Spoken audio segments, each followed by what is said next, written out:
the planet is plagued by these parasitic titans. Here's a look at the brand new Hiya toys, Godzilla, Exquisite Basic, Muto.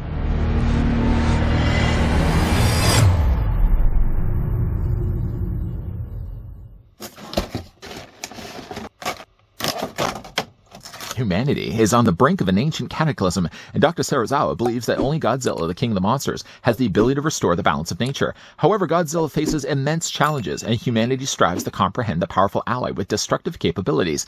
This Exquisite Basic Series female Muto action figure stands 150 millimeters tall, crafted with meticulous attention to detail, referencing the original CG data from the movie. Every aspect of the Muto's appearance from the film is faithfully reproduced. Details such as the red eyes, the two pairs of massive forelimbs, and more are all recreated, and intricate color further accentuates the lifelike creature's aesthetic. First, let's grab the tape measure and see how tall the female Muto stands. Muto, though, stands for massive unidentified terrestrial organism. I'd like to thank the folks over at Hiya Toys that provided the sample we could have a look at. Muto is slated to release the second quarter of 2024 for $51.99. The female is going to stand, though, at 5.5 inches in height, or this Muto is going to be 14 centimeters tall. While being bigger than the male Muto, she is still, though, smaller than Godzilla. I went online and wanted to do a little researching on size charts and looking at how they scale up the Muto with Godzilla. Generally, though, the female in this form, before she eventually becomes the queen and then the prime, she only goes usually to about the shoulders of Godzilla, which, if you're then looking at the two figures, they're a little bit more in line with one another. Eventually, though, when we do get the male Muto, fingers crossed, he's going to be even smaller than this version of the female, and he's also going to possess flying capabilities because he has wings instead of the legs. While she's smaller, though, than Godzilla, the female Muto, though, is still about in the same scale as King Kong, even though they're never combatants in the movie. Many, I'm sure, would consider a Muto to be a bug, myself included, but actual visual effects supervisor Guillaume Racharon was quoted in Godzilla the Art of Destruction saying that he would classify the Mutos more as mammals because they have flesh, bone, and muscles. While not maybe possessing those three, flesh, bones, or muscles for that matter, Hiya has crafted a really nice-looking female Muto. The figure itself is mostly cast here in dark plastic, and even though really a lot of the colors on her still remain pretty dark, they break things up really rather nicely with all the different texturing that you'll see across her body. Picking the figure up, first of all, as you can see, one of the notable traits of the female Mutos is that she has these long tree-like limbs on the fronts of her body. The limbs themselves are somewhat close to one another when you look at the first two rows, but then they look a little bit more like hind legs when you look at the character's body, or the back of the body. Looking, though, first of all at her face. Now, again, while mostly just grays and blacks, the texturing is the one thing that sells the most on this figure. First of all, obviously, we're going to look at the head sculpt. It kind of has more like the flat top area here. And while, again, we have a lot of grays, one little bit of color that I'm appreciating that they included is the interior of the mouth, which does actually open and close. You can see that pink does a nice job of then breaking up the darker colors. She's also got the slits of the eyes there on red on either side of her face as well. I was actually surprised to see that there was going to be posability to the head, just assuming really that this was all going to be one part of her body and then all the limbs would have been articulated over top of that. But actually, she does have decent articulation. I mean, I don't know what you would consider to be decent articulation, but the fact that at least this head can move back and forth, likely what it is there's a post running from shoulder all the way through to the other side, and then the head basically just sits on that. But you know, it's something, and at least it can do this. It can't move, granted, back and forth, but well, again, we'll talk more about that when we get down to the figure's articulation. The legs themselves, as I can best describe, kind of look like husk wood. If you've ever left wood out in the fireplace, for example, and it hasn't had the chance to burn down into ashes, if you go back to look at it, it kind of just looks like it's dark and it's husk-like. That's the best way I can probably describe the texturing that they've done here. What's rather interesting, though, is that the texturing seems to change depending on where you're looking at the character's body. It's a little bit more kind of sporadic, the way they've actually textured the legs here on the front limbs, but as you get then to the middle limbs, they're a little bit more concise, a little bit more closer together. When you look, though, at the back of the legs, they're completely different from the texturing on the front, that they actually kind of come across more like elephant or rhinoceros hide. It's really interesting the way they've sculpted this. Now, of course, the front legs are the largest of the three, and then again, progressively, you got Papa, Mama, and of course Baby Bear there on the back. They get progressively smaller as you get to the back of the character's body. The limbs aren't also articulated in all the exact same spots either. While again, we'll kind of talk more about this down the road. There's articulation here for the shoulders, but then because the middle shoulders are attached by essentially like these strutted out shoulder pieces, they're going to be a little bit more changed by the way that they actually articulate. Of course, when you look at the back of the character's body too, again, like a lot of grays, but the way they've actually painted this is really one of the neat things about it. Godzilla is one of those things too, that as the character's really relegated to grays, it's kind of really hard to make an impressive figure, but yet Hiya does a great job of actually coloring like the darker and like the underbelly for example, of the Muto's body, all dark here in black plastic. But then again, you've got all the lighter grays there on the front. It gets progressively a little bit different as we look at the middle longer leg there as well. And then you got a lot more grays there on the back of the character's body too. The thing that's also really neat about the Motus, if I can just keep calling these Motus, the Mutos, if you look at the inside of the arm, they kind of remind me of an alien queen. These small little arms that extend out from sort of the undercarriage. And they're actually decently articulated too. I really wasn't expecting that either. They're kind of more like these sharp, like, I don't know, like hooks, almost like a praying mantis. I would imagine this would be allowing her to hook onto whatever she's attacking. Then she can then go in and go for the attacks that way. Also, that's neat thing about this character is the way that if you look at the bottoms of her legs, it's only really on the front two legs. The back of the leg actually comes across more like a hoof, but she's got these little hook pieces. Now, they're actually, the way that they're articulated, and for all intents and purposes, you could take these hooks and move them further to the front.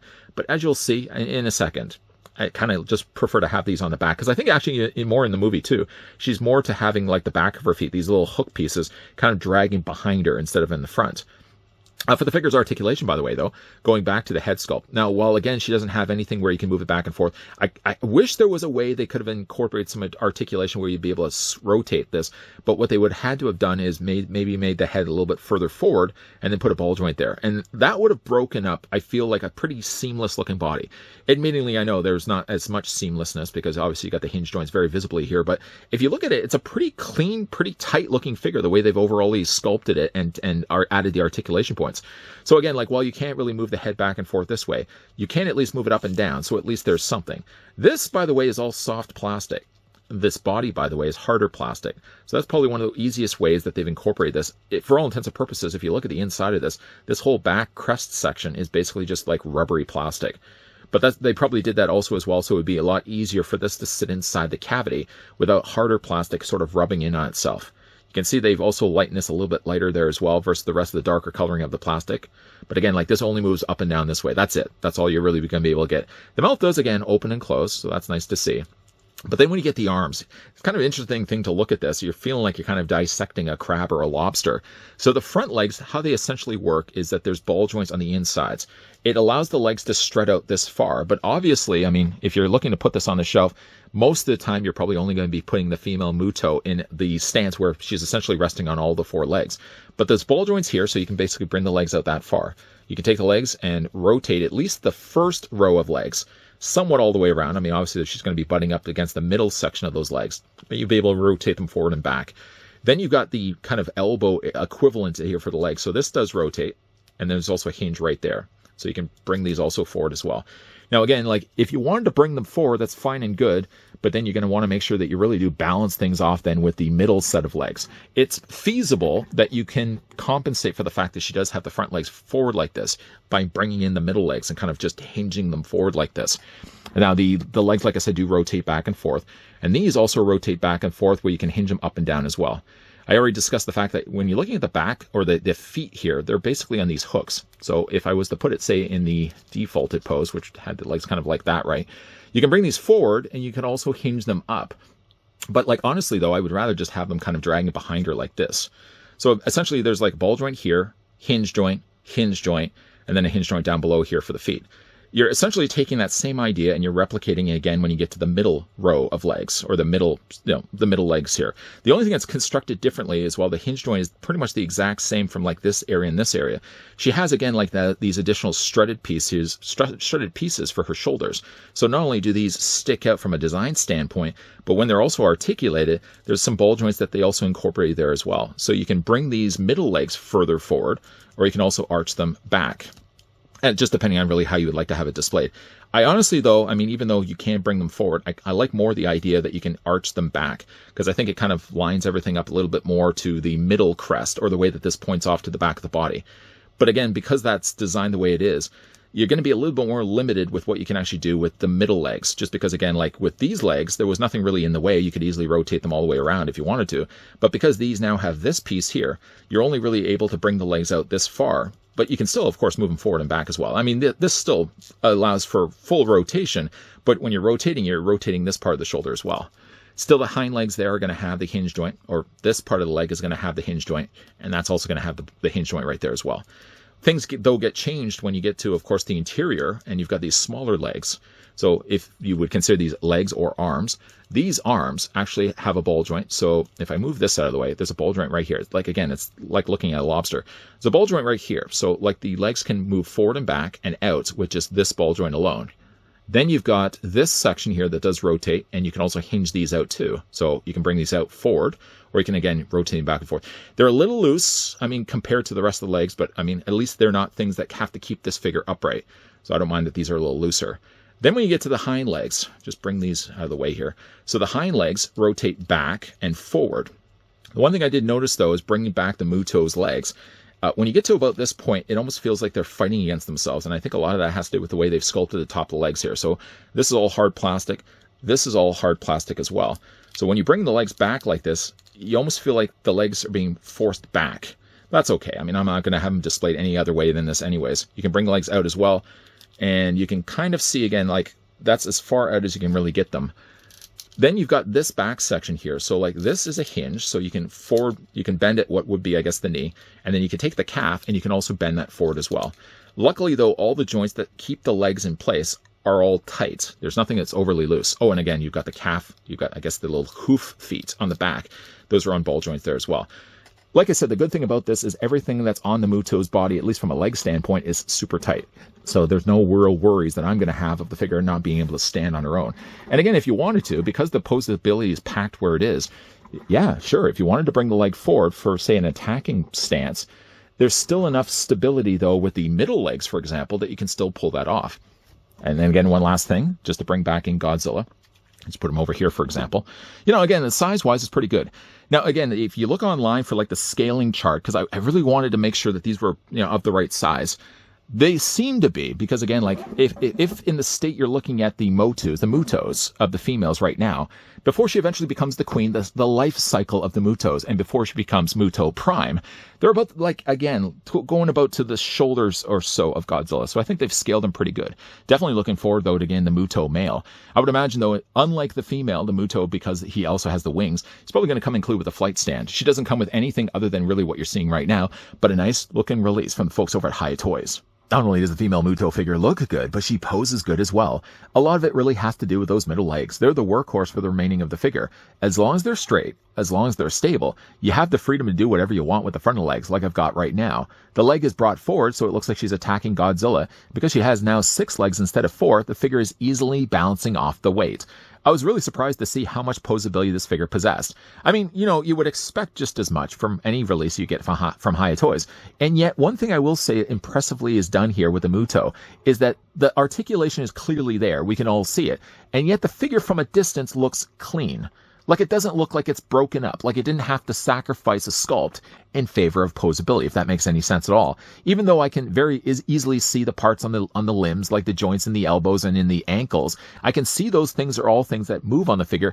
And yet, though, from a distance, it doesn't look like anything is suffered in favor of the figure's articulation.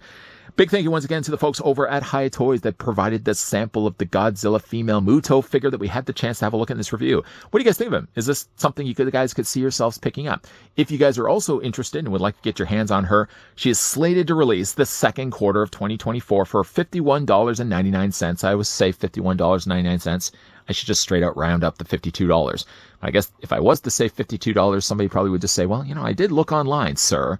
And they were selling for $51.99. You were off by a cent. So they're selling for $51.99. If you're interested, she is currently as a pre-order, like I said, but some of the sites, unfortunately, have already sold out of those pre-orders. So if you guys are, again, interested to get the female version of the Muto, definitely want to make sure you're getting your hands on the pre-orders before even the pre-orders sell out. What do you guys think of the character? And are you super excited as well to get the male version, the male equivalent of the Muto, which again will be smaller than this? We'll also have, instead of the 6 legs, we'll have wings as well. Probably going to come included with a flight stand, no doubt.